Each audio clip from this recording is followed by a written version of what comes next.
भगवत गीता में भगवान श्री कृष्ण कहते हैं, मन का बेचैन होना उसका स्वभाव है। हमारे मन को लगता है कि अगर वह अलग अलग बातों के बारे में सोचता रहेगा तो हमें आने वाली हर मुश्किल और मुसीबत से बचा लेगा, पर ऐसा होता नहीं है। हम अपने जीवन का काफी अधिक समय सोच विचार करके परेशान होने में निकाल देते हैं। भगवान श्री कृष्ण कहते हैं कि मन का यह स्वभाव बदलना मुश्किल जरूर है, असंभव नहीं। अच्छा, अब आप एक बात बताइए, क्या आप कौवे को कह सकते हैं कि वो कांव कांव की आवाज ना करे? या फिर क्या आप किसी मेंढक को कह सकते हैं कि वह पानी देखते ही ऊंची छलांग ना मारे? हमारे मन का भी कुछ ऐसा ही है। जीवन में कुछ भी होता है, अच्छा या बुरा, हमारा मन उस पर कांव कांव कांव करने लगता है। कांव कांव से मेरा मतलब है चिंता करना, व्याकुल होना। कोई बुरी बात होती भी नहीं है और मन परेशानी की ऊंची ऊंची लपटें लेने लगता है। कभी कभी तो मुझे ऐसा लगता है कि हम में से कई लोग सिर्फ परेशान होने के लिए जीते हैं। सारी परेशानी, पीड़ा, दुविधा अक्सर हमारी मन की बनाई हुई कहानियां होती हैं।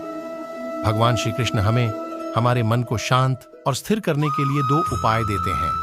पहला, ध्यान लगाना या मेडिटेट करना। दूसरा, वैराग्य भाव सीखना।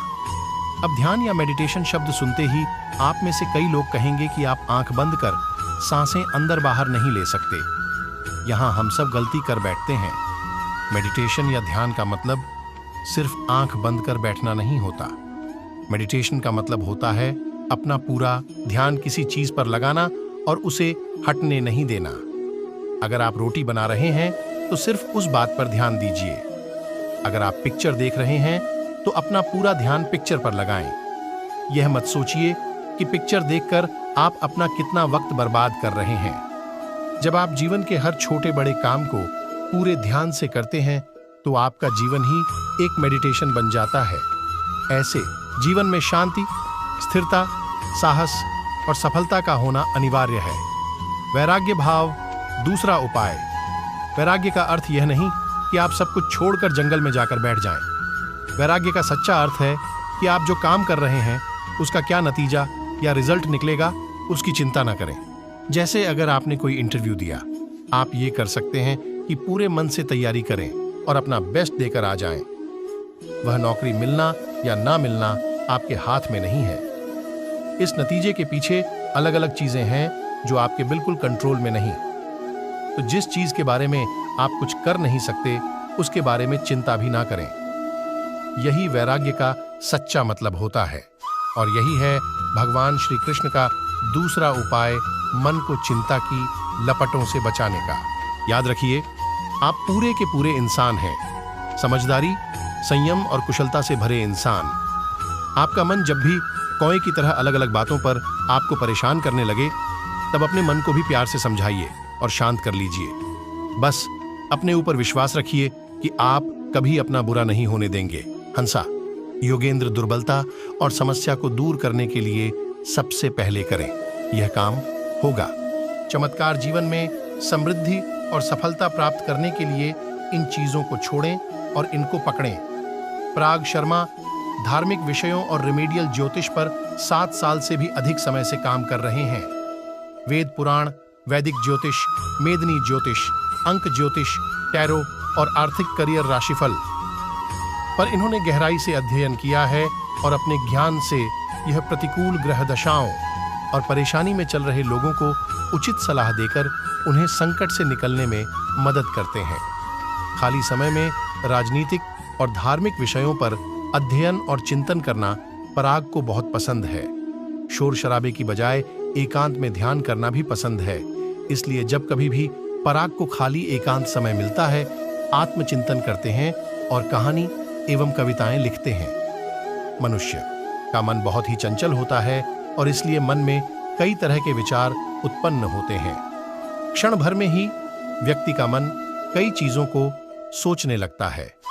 इसलिए तो कहा जाता है कि मन को काबू करना आसान नहीं, लेकिन गौतम बुद्ध मन को नियंत्रित करने के आयामों के बारे में भी बता चुके हैं।